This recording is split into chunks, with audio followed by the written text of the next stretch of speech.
Kung bright ka nga klasistaw, ayaw dayon og tuo aning bagong salida nga gipakita aron sa mga taga-gobyerno nga hain ila na gid ning gipauso nga ang mga regional director or mga engineer sa DPWH bit-bit ang minilyon nga kantidad sa kwarta aron kuno nga ilang i-turnover, ilang iuli ngadto sa gobyerno, ila ra ba dayong ipapatong-patong ang mga binandol nga kantidad sa tag sa kalibo, moabot og tag 40 million, moabot og tag 50 million, naapay 110 million, unya ihikya dayon sa lamisa, agi kintahay sa pagpadayag nga epektibo ang kining kampanya sa pagpanggukod ron sa mga pangawat luyo sa flood control project. Pero sultian ta mo, kining tanan, paagi ra ni para nga ilihis ang inyong atensyon. Paagi ra ni para nga isimang ang inyong pagtagad. Paagi ra ni para paghupay sa inyong kasuko. Laktod pagkasulti, squid tactic ning gibuhat sa administrasyon. Gibugwakan og ata ang inyong naong aron di mo kakita luyo ni aning tinunto sa kinawatay dinha. Permero kintahay nga nadutlan mao si Engineer Henry Alcantara katong sa Bulacan.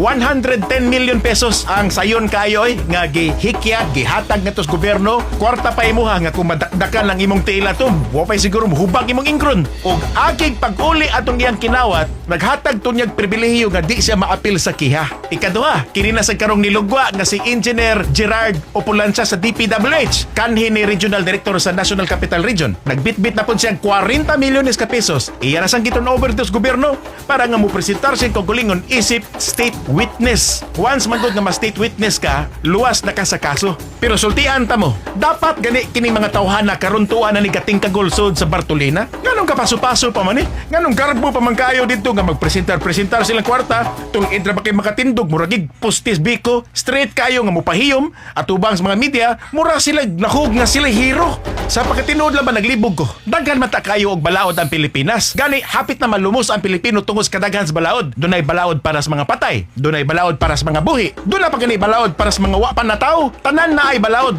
Pero kining tungora sa kadaghan natong balaod, wa gyud bisan usa na nga priso ani nila. Bisag magshot lang, wa gyud bisag usa. Hay, Ginoo, luwasa in taon migikan sa mga litag aning mga marukoy. Bisag unsa na lay buhaton nga exhibition para lang gyud nga isud na pud sa bulsa ang mga Pilipino. Kini mga nitumaw og nituyhakaw ron nga mga engineer gikan sa DPWH, mga supporting actor ra maning tanan ba? Dili man ni mao ang kriminal nga gipangita ron nato. Mga taw-taw ra ni sila sa kamaisan, mga tukod ra ni sila sa mga kimpang. Hapit na lang matapos ang 2025 pero wa pagyapoy bisag usa sa mga tinuod nga kriminal ang gipada nga tusod sa prisuhan. Zero. Wale.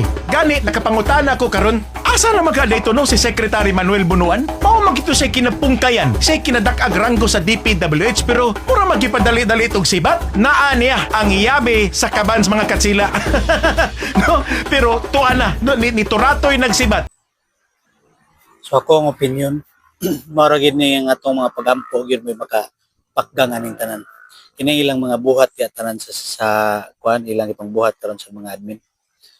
Ang kuan lang gid ani mga igsoon, ang pagampo ra gyud may makapakgangan ning tanan mga igsoon. Sa padayon ang mga pagampo mga igsoon,